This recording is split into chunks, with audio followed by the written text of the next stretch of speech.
was because we wanted to build and grow something that we could call our own, that we did. Like, we got our hands in there and we built this thing from the ground up with the help of the franchise. So we didn't want to reinvent the wheel. Unexpected benefits. I get to pick my son up every day at 3 o'clock.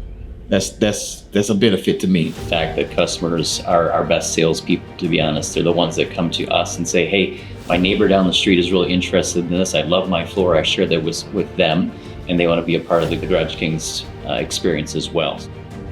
We have our independence, our location, we're independent owners, but at the same time, we have the parent company of the franchise of Garage Kings too. I was going to say, I like the fact of improving people's homes. All right, guys, now that we've looked at your garage and kind of assessed the situation, let's go through our process here, kind of show you what separates Garage Kings from the competition, okay?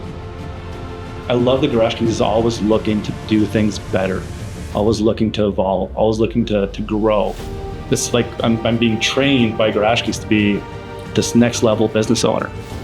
We definitely don't want to have to go out and deal with problems and errors on our own, and we want to know that we have support behind us.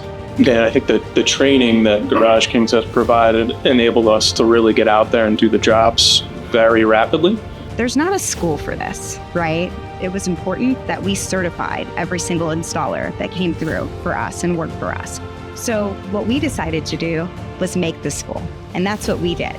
You'll have the opportunity to fly out to our training center in Ohio, where you'll be trained by the best of the best. Troy Rainsberg. I am the CEO and one of the partners at Garage Kings, and I've been involved since 2018. We take a little bit different approach. We want to own the garage. Our installers tell us that the most exciting part is the end. When people see the finished product, how excited they are. In the contracting world, it gets kind of lonely. Like, I came from the contracting world. I was not in the franchising space my first 20 years in home services. This way, you've got other people that are in it with you. You're not, while you're in business for yourself, you're not in business by yourself. As a small business owner, to get to see the look on your customer's face when they get to see a transformation in a space that in many cases was a dumpster before, and now it's their favorite room in their home, and you did that for them, it's one of the best feelings in the world, and you get to do that at Garage Kings. I don't recognize it. Worth the bet, huh? I know. I'll put a couch out here and move in. There you go. Park somewhere else, Dad. That's right.